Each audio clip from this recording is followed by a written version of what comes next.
Mukunda jewels వారి కొత్త brand Purvi light weight లో హెవీ డిజైన్స్ ఈ నవంబర్ 1 కుక్కట్పల్లిలో గ్రాండ్ ఓపెనింగ్. వివరాలకు సంప్రదించండి. రమ్మగారు మనం విక్రమార్కుడి స్టోరీస్ లో ఉన్నామండి. సో ముప్పావు దొంగ అతనేం చేశాడు? ఇక్కడ కొత్వాల్ గారు ఫెయిల్ అయిపోయాడు. అవును.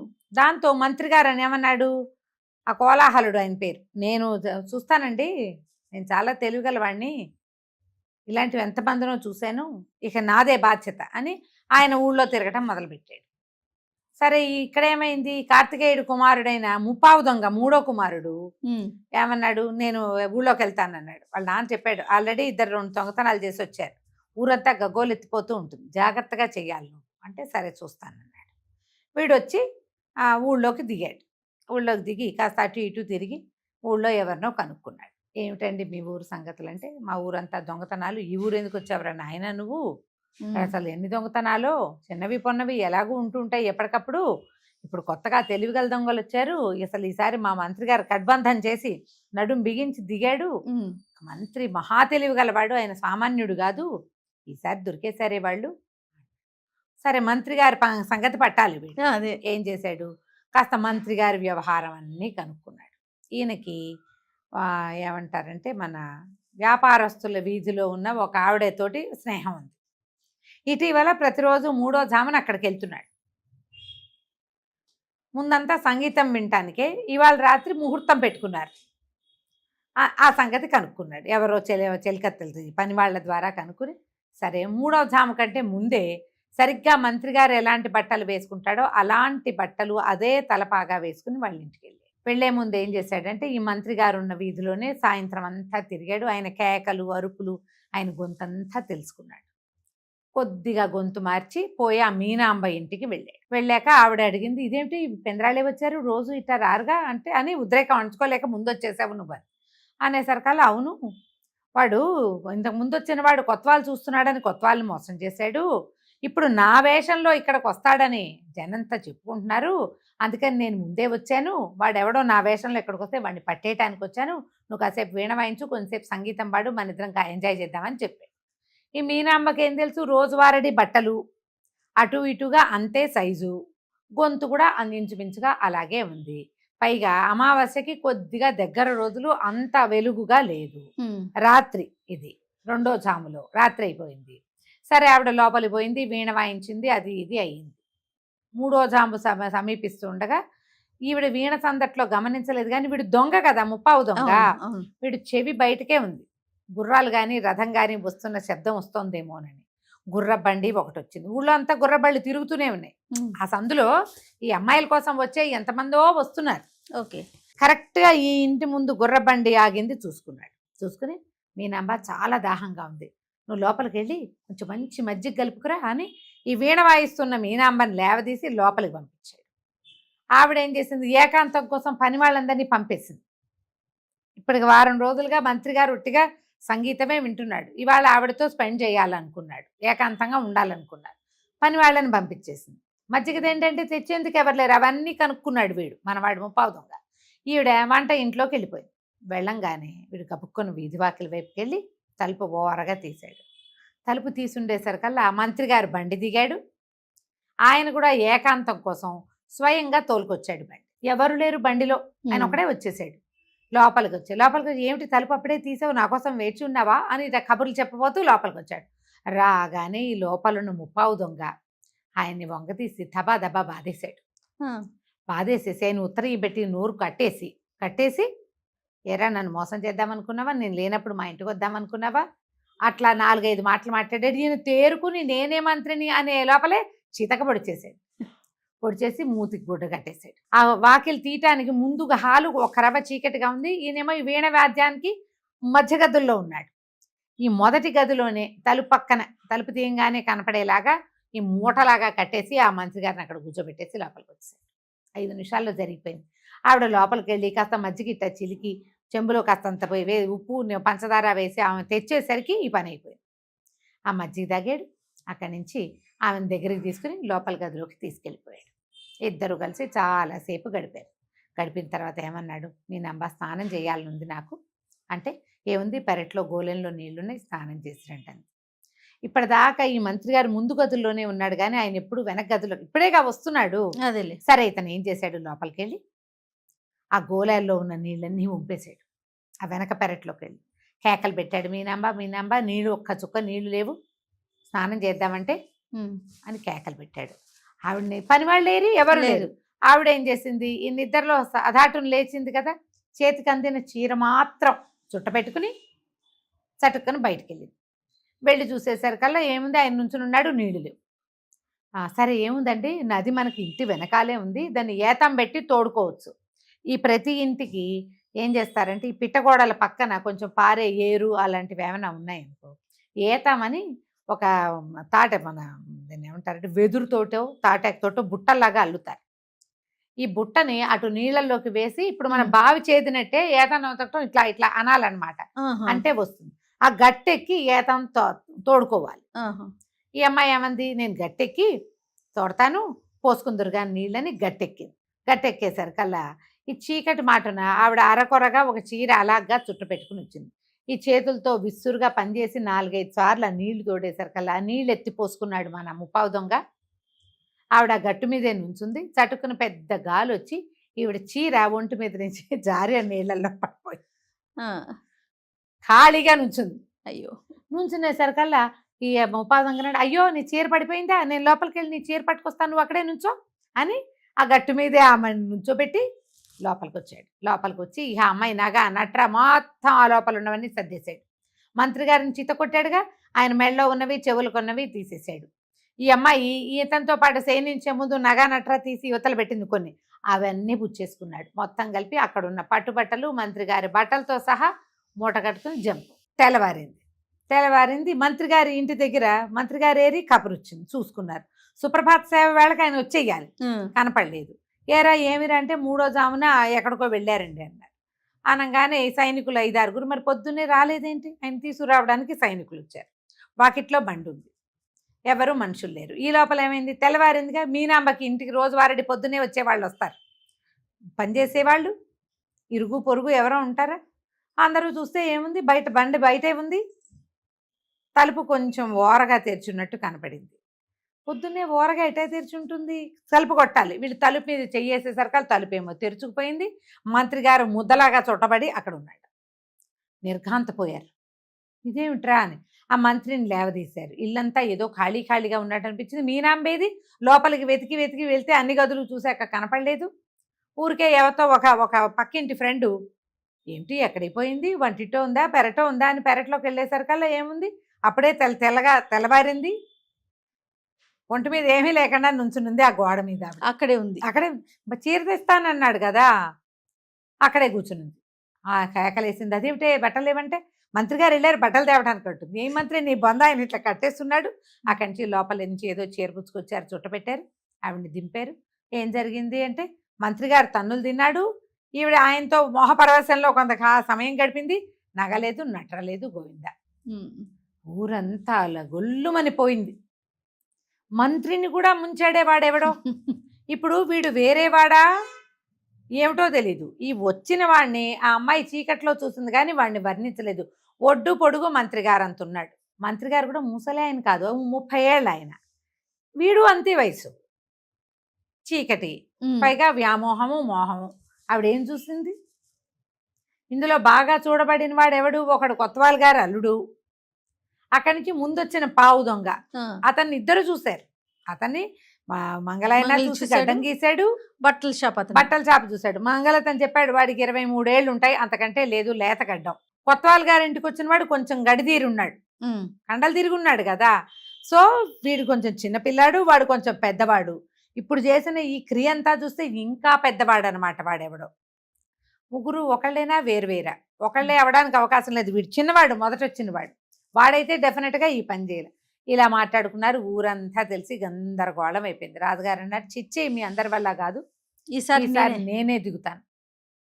ఈ ముప్పావు దొంగ కూడా ఇంటికి వెళ్ళిపోయాడు. మంత్రి గారి బట్టలు పాతలు నగలు నాణ్యాలు అన్నీ చూపించాడు. నాన్నకి చాలా సంతోషించాడు. ఆయన సంతోషించి, సరే ఇప్పుడు నీ సంగతి ప్రూవ్ చేసుకోమని పెద్ద కొడుకుని ఒప్పించాడు. ఏమిటి వాడి పేరు, నిండు దొంగ. ముప్పావు అర పావు అయినాయి, ఇప్పుడు నిండు దొంగని పంపారు. ఈ నిండు దొంగ ఊళ్ళోకి వస్తే ఊరంతా అల్లకల్లోలంగా ఉంది. ఎవ్వరు ఎవరితోటి మాట్లాడడానికి నమ్మడానికి ఇష్టపట్టాల. విషయం తెలుసుకుని సరే రాజుగారు దిగుతాడని ఏం చేశాడు, ఊళ్ళోకి వెళ్ళి 2-4 కంబళ్ళు, ఆకు, సున్నం, వక్కలు, తమ కిళ్ళీలు వేసుకోవడానికి సరిపడా మంచి సామగ్రి అంతా పుచ్చుకుని ఊరి మొగదల్లో అంటే ఏమన్నా పొలిమేరల్లో ఒక టెంట్ లాగా వేసుకుని ఈ కంబళి పరిచి ఆకులు, సున్నం, వక్క, ఆ తర్వాత ఏమో ఈ కొంచెం గుల్కందు లాంటివి కొన్ని సుగంధ ద్రవ్యాలు పరుచుకుని కూర్చున్నాడు. దీపం వెలిగించి పెట్టాడు. రాజుగారు సైనికులతో సహా మొత్తం ఊరంతా పహరా తిరుగుతున్నాడు. కొంతమంది సైనికులు, రాజు తిరుగుతుంటే సరే ఈ ఊరి చివరికి వచ్చేసరికల్లా ఒక డేరా లాగా కనపడుతోంది, అందులో దీపం ఉంది. రాజు ఆశ్చర్యపోయాడు, అవురా ఎవడు వీడు, ఏమిట్రా అని ఆలోచించి సైనికులతో సహా వచ్చాడు. ఎవరో నువ్వు ఏమిటంటే, అయ్యో నేను ఒక సెట్టినండి, అస్సలు మా ఇంట్లో గతి గడవట్లేదు. అయితే మన ఊళ్ళో దొంగలు పడ్డారు కదండి. దొంగలు ఎవరైనా సరే ఊరి పొలిమేరల్లోకి రాకుండా ఎట్టా ఉంటారు, వాళ్ళు ఎలాగూ ఇంత చోట సంపాదించుకొని వస్తారు కదా. కాబట్టి నా ప్లాన్ ఏంటంటే, ఇక్కడ ఏముంది, ఆకు ఒక ఎవడైనా రాత్రిపూట మెలకుగా ఉండాలంటే ఏదో ఒకటి నవలాలి. దొంగ అన్నవాడు రాత్రిళ్లే కదా వచ్చేది, కాబట్టి వీడు రాత్రిపూట వస్తాడు, వాడి నోట్లో వేసుకునే సాధనం కావాలి కాబట్టి ఆకు బక్క అన్ని పెట్టు కూర్చున్నానండి. కొంచెం ఎక్కువ రేటుకి అమ్ముకుంటాను, ఊళ్ళో నేను ఇదే వ్యాపారం చేస్తాను అనగానే రాజు ఆశ్చర్యపడి, ఏమిటి దొంగలు వస్తారంటావన్నాడు. రాకేం చేస్తారండి, ఊళ్ళోకి రావాలి, ఊళ్ళో నుంచి బయటికి వెళ్ళాలి. దొంగలు అన్నవాళ్ళు రాత్రిపూటే చేస్తారు, మామూలు వాళ్ళు ఎవడు తిరుగుతాడు రాత్రిపూట కదా అనేసరికి ఇందులో ఒక పాయింట్ కనపడింది రాజుకి. ఈ ఐడియా బాగుందో, వాళ్ళు రాగానే మాకు చెప్తావా అన్నాడు. అనేసరికి అతను అన్నాడు, నిండు దొంగ, నేను చెప్పడం ఎందుకండి బలివారు, మీరు ఒక పని చేయండి, మన సైనికులందరినీ దూరంగా ఉన్న చెట్ల చాటున ఉండమనండి, మీరు కేకేసినప్పుడు వచ్చేలాగా సంకేతం పెట్టుకోండి అని చెప్పాడు. చెప్పగానే ఈయనన్నాడు, ఈ ఐడియా బాగుంది, అరే మీరందరూ చెట్ల చాటున ఉంచోండి, కేకేసినప్పుడు వద్దురుగా, ఓకే నా ఈల కోసం నేను విజిల్ వేయటం కోసం వెయిట్ చేయండి అనగానే మొత్తం గుంపంతా పోయారు. రాజుగారు మిగిలాడు. ఈ మన నిండు దొంగ అన్నాడు, మీరు ఒక పని చేయండి, మీ నగలు, నాణ్యాలు, కత్తి, కటారు అన్నీ తీసి నా చేతికి ఇచ్చేయండి, మీరు ఇక్కడ సంచిలో ఉండండి, సంచిలో దాక్కోండి, సంచి ఉన్నట్టు కనపడుతుంది, మీరున్నట్టు తెలీదు, లేకపోతే దూరంగానే మీ బట్టలు, నగలు అన్నీ మెరుస్తూ ఉంటాయి, వాడు వెళ్ళిపోతాడు, పారిపోతారు, వెళ్ళిపోతారు దొంగలు, లోపలికి రారు, ఎవ్వరు లేరు అంటే ఆ ఇక్కడ ఉన్న సామాన్లతో పాటు మీరు ఒక మూటగా ఉంటారు. ఏమంటారంటే రాజుకి ఇది కూడా నచ్చి బాగానే ఉందని ఆయన ఏం చేశాడు, తనది పెద్ద ఖడ్గం ఉంటుందిగా, రాచ ఖడ్గం, అది వీడి చేతిలో పెట్టి ఉంగరం తీసి అన్నీ పెట్టేసేసి తను సంచిలో దూరి కూర్చున్నాడు. శభాష్. మనవాడు ఏం చేశాడు, సంచి చక్కగా గట్టిగా మూట కట్టేసి రాజుగారి కత్తి, కటారు పుచ్చుకుని వెళ్ళిపోయాడు. రాజుగారి కత్తి, ఉంగరం, ఇంకేముంది, రాజమర్యాద అంతా పోయినట్టే. అక్కడి నుంచి ఏమైంది, ఎంతసేపటికి విజిల్ రాదు, రాజుగారు ఏమీ ఏలేడు, రాజుగారు గింజుకుంటున్నాడు, బస్తాలో ఊపిరాటం లేదు, విసుగు పుట్టేస్తోంది, ఎవడూ రాడు, ఎవడూ లేడు ఇక్కడ. వాడు వెళ్ళిపోయిన సంగతి కూడా ఆయనకు అర్థం కాల. వాడు ఏం చేశాడు, రాజుగారు మూటలో కూర్చోగానే కట్టేశాడా, అడి తిప్పేసాడు. ఈ బయటికి వెళ్ళిపోతున్నది కూడా రాజు చూడలా, ఎంతసేపు చూసినా ఏమీ అవదు. ఈ లోపల పహరాకు వచ్చిన ఇంకొక బ్యాచ్ వస్తుందిగా, జనరల్గా ఏమిటి, ఇటు వచ్చిన బ్యాచ్ వెళ్ళిపోవాలి, మళ్ళీ ఇంకో బ్యాచ్ వస్తుంది, ఆ ఇంకో బ్యాచ్ వాళ్ళు వచ్చేసరికి ఈ చెట్ల చాట్లు ఉన్న వాళ్ళు రాజుగారి వేలేస్తాడు, అందుకని ఆగేమన్నారు. ఇలా లేదు, బోలా లేదు, సరే మేము చూసొస్తామని తీరా చూస్తే ఏముంది, ఆ గుడారంలో ఎవరు లేరు, సంచి ఉంది, ఏదో కదులుతోంది, ఏమిట్రా అని చూస్తే సంచి ఊడదీస్తే ఏముంది, రాజుగారు ఉన్నాడు. ఇంకేం చేస్తారు, ఇక తలకాయ సిగ్గుపడిన రాజు ఇంకేం చేస్తాడు, కత్తి పోయింది, డాలు పోయింది, అన్నీ పోయినాయని ఆయన ఇంటికి వెళ్ళిపోయాడు. ఈ కథ చెప్పింది. ఇప్పుడు ఈ వెళ్ళిపోయిన నిండు దొంగ రాజుగారి సామాన్లతో పాటు ఇంటికి వెళ్ళిపోయి వాళ్ళ నాన్న మన్నన్నకి పాత్రుడయ్యాడు పిల్లవాడు. 4 అబ్బాయిలు, మీరు బ్రహ్మాండమైన దొంగలరా, ఇక మీరు అందరికీ ట్రైనింగ్ కూడా ఇవ్వచ్చని తండ్రి శభాష్ అని వాళ్ళని రోడ్డు మీదకి పంపించేశాడు.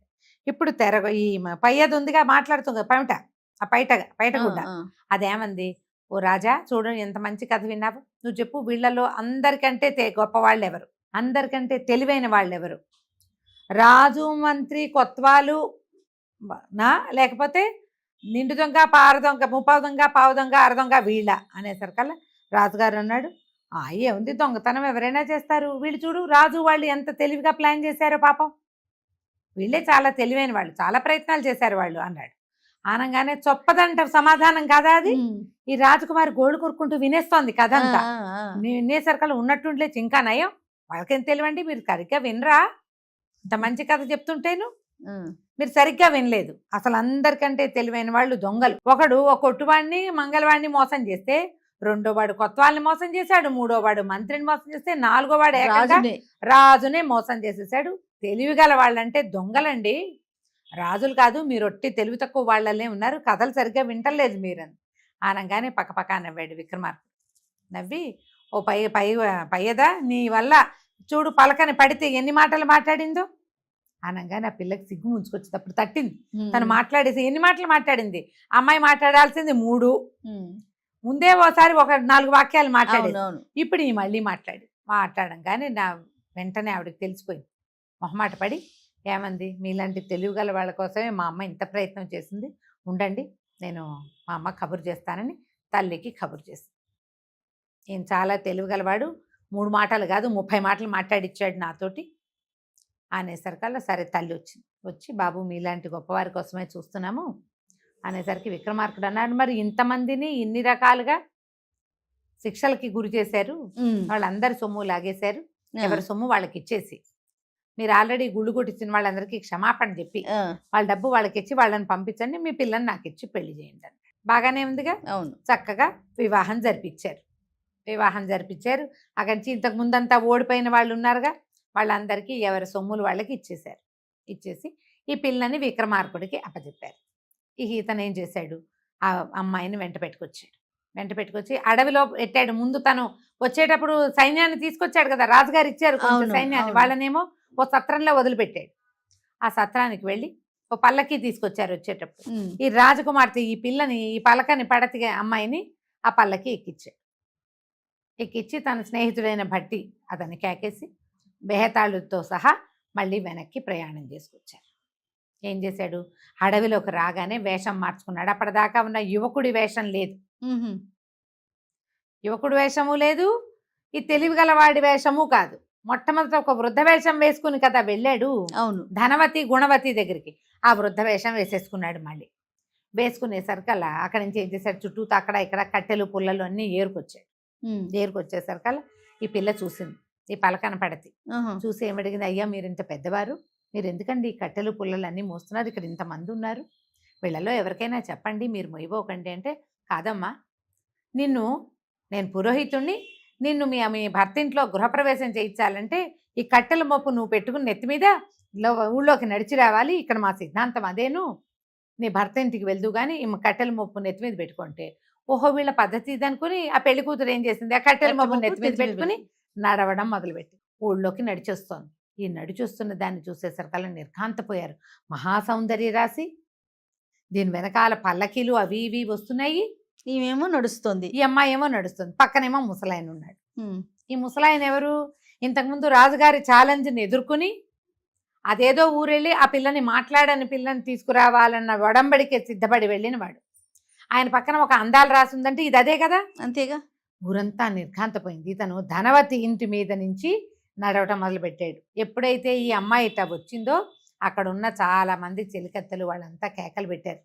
ఈ ముసలాయన పక్కన ఉన్నది ఆ రాజ్యపు రాకుమార్తె, అక్కడ పలకని పడతిగా ఉన్నది, 7 ప్రాకారాలు దాటితే గాని మాట్లాడదు, పెళ్లి చేసుకోదు అని చెప్పబడిన అమ్మాయే ఇది. ఎంతో మంది అక్కడికి వెళ్ళి అమ్మాయి ఫోటో చూసిన వాళ్ళు కూడా ఉన్నారు. అందరూ గుర్తుపట్టేశారు. నడిపించుకొస్తున్నాడు. ఈ ధనవతికి సిగ్గేసింది, నేను ఓడిపోయానని తెలిసిపోయింది. ఈ గుణవతి స్నేహితురాళ్ళు వెళ్ళబోళ్ళు మంది ఉన్నారు జనం, వాళ్ళంతా హాహా మన నాయకుడు ఎంత గొప్పవాడు, నువ్వు సేవిద్దామని దగ్గర పెట్టుకుంటే ఆయన నీ మాట ఎంత దక్కిచ్చాడు అని చెప్పి ఓహో అన్నారు అందరూ. గృహప్రవేశం చేయించాడు. ఇదిగో నీకు మాట ఇచ్చిన ప్రకారంగా తీసుకొచ్చాను. ఆవిడ ఎంతో సంతోషించింది గుణవతి, నువ్వు ఎంత గొప్పవాడివి, నా మాట దక్కిచ్చావు, లేకపోతే ఈ రాజుగారితో పాటు సమానంగా కూర్చునేదాన్ని, నేను కింద కూర్చోవలసిన స్థితి వచ్చేది అని చెప్పి ఎంతో సంతోషించింది. లోపలికి వెళ్ళి అంతా ఈ జనం అంతా ఎవరి దారిని వాళ్ళు వెళ్ళిపోయాక విక్రమార్కుడు తన స్వరూపాన్ని చూపించాడు వాళ్ళకి. అప్పటిదాకా ఆయన విక్రమార్కుడని గుణవతికి తెలీదు, ఆ మాట్లాడకుండా ఉన్న పెళ్లి కూతురికి తెలీదు వాళ్ళకి. చూపించేసరికల్లా ఆయన ఆశ్చర్యపోయి, విక్రమార్కుడు అసలు ప్రపంచమంతా ఈయన పేరు పెట్టి చెప్పుకునేది, ఇంతకాలం నా దగ్గర ఉన్నావు, ఇన్నాళ్ళుండి నాతో నిన్ను సేవించుకునే భాగ్యం లభించింది అని ఆ గుణవతి ఎంతో సంతోషించింది. మర్నాడు రాజుగారి దగ్గరికి వెళ్ళి వెళ్ళేసరికి అలా రాజు ఈ అమ్మాయిని పెళ్లి కూతురుని చూసి ఈ ధనవతికి చెప్పాడు, నీ సొమ్మంతా గుణవతికి ఇచ్చేయాలి, నువ్వు ఇక నుంచి నువ్వు రాజు పక్కన కూర్చునే వీలు లేదు అనేసరికల్లా ఈ గుణవతి అంది, నాకు వద్దండి, అహంకరించకూడదు, అంతే. ఎవరిని తక్కువ చేయకూడదు, ఎవరి శక్తి వాళ్ళదే. మీరు ఈయన ఎవరో వృద్ధుడు తీసుకొచ్చాడు అనుకుంటున్నారు, కాదండి, ఈయన మహానుభావుడైన విక్రమార్కుడు, ఆయన వేరే వేషంలో ఇక్కడ ఉన్నాడు. ఆ అమ్మాయిని పెళ్లి చేసుకోవటానికి, ఈ రాజ్యంలో ఉన్న పద్ధతిని సరిచేయటానికి రాజు అన్నవాడు రాజే రాజ్యం చేసుకోవాలి, అంతేగాని స్త్రీలకి అంటే అవకాశం ఇవ్వచ్చు. రాచపుటకు పుట్టుంటే మేము వేరే ఏదో పని చేసేవాళ్ళం, మేమెందుకు రాచరికంలోకి రావాలి అని చెప్పేసరికి రాజు సంతోషించి ఇక ధనవతికి గుణవతికి 2 సింహాసనాలు వేసేవాడు, అవి తీసేశారు.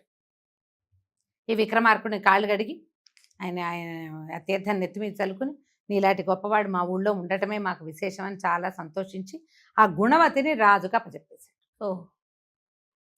ఈ గుణవతిని ఈ పలకని పడతిని ఇద్దరిని తీసుకుని ఈయన మళ్ళీ తన రాజ్యానికి వెళ్ళిపోయాడు. ఆ వెళ్ళే దారిలోట 2 బ్రాహ్మణులు ఎదురుపడ్డారు. వాళ్ళకి ఎదురుపడితే బ్రాహ్మణులు ఇద్దరు, అంటే ఒక బ్రాహ్మణ శకునం మంచిది కాదు, 2 కనపడితే గొప్ప శకునం. ఈయన అన్నాడు, శకునం చాలా మంచిది, మీకేం కావాలో అడగండి అంటే, చెరుకో పక్కన అందగత్తెల్ని పెట్టుకున్నావు, ఆ అమ్మాయిలు ఇద్దరిని మాకు ఇవ్వమన్నారు. ఇవ్వమంటే ఇచ్చేస్తానని ఒప్పుకుని 2 అమ్మాయిలు ఇచ్చేసాడు ఆయన. ఇచ్చేసరికల్లా ఇద్దరు ఏడవటం మొదలుపెట్టారు. మేము నీతో గడిపిందేది, నీతో మేమేమి గడపలేదు, నీతో కలిసిన జీవితానే మేము చూడలేదు, వీళ్ళకి అప్పచెప్పేసావు, నువ్వు దానం చేసేసావు మమ్మల్ని, ఇలా మా జీవితాలు వీళ్ళతో వెళ్ళవలసిందేనా, మేము విక్రమార్కుడితో కదా ఉండాలనుకున్నాము అని ఏడ్చేసరికల్లా ఆయన ఏమన్నట్టు ఆ బ్రాహ్మణ యువకుళ్ళు ఇద్దరిని అడిగారట, మీ జీవితం గడవడానికి మీకేం కావాలి, ఇప్పుడు అమ్మాయిలు అందంగా ఉన్నారని అడిగారు, ఇచ్చాను, మీకేం కావాలో అడగండి అంటే వాళ్ళు ఏమన్నారట, ఏవైనా 10 ఊళ్ళు ఇస్తే మేము సంతోషిస్తామంటే సరేనని ఉజ్జయిని రాజ్యానికి ఆనుకునున్న 10 చెరుకొక 10 అగ్రహారాల్ని వాళ్ళకిచ్చి యావత్ జీవితము హాయిగా ఉండేందుకు కావలసిన ధనం ఇచ్చి ఈ అమ్మాయిలిద్దరిని తీసుకుని ఉజ్జయిని నగరానికి వెళ్ళిపోయాడు. ఇప్పుడు ఎంత తిరిగాడు. ఈ 5వ ప్రతిమ భోజరాజుని అడిగింది. ఈయన తెలివితేటలు చూసావా, సాహసం చూడు, ఎప్పటికప్పుడు రూపం మార్చుకుని మనుషుల్ని భ్రమ పెట్టడమే కాదు వాళ్ళని దారిలో పెడతాడు. అతను అందరినీ దారిలో పెడతాడు. నువ్వు చేయగలవా, అట్లా నీ వల్ల అవుతుందా, నీ వల్ల కానప్పుడు నువ్వు ఈ సింహాసనం ఎక్కడానికి నీకు ఏ అర్హత లేదు అనగానే భోజ మహారాజు ఆ 5వ ప్రతిమకి దండం పెట్టి దిగి వెళ్ళిపోయాడు. 6వ ప్రతిమ ఏది ఎక్కాడా, మెట్టెక్కాడా, 6వ ప్రతిమ ఏమైనా చెప్పిందా మనం తర్వాయి భాగాల్లో తెలుసుకుందాం. ఖచ్చితంగా రమ్మగారు. కానీ అసలు ఎన్ని మలుపులో, కానీ గుర్తుపెట్టుకోలేని మలుపు కాదు, అర్థం కాని మలుపు కాదు. అవును, క్యారెక్టర్ నేమ్స్ అర్థమైపోతుంది, స్టోరీ కూడా చాలా బాగుంది అర్థమయ్యే విధంగా. నమస్తే రమ్మగారు. నమస్తే.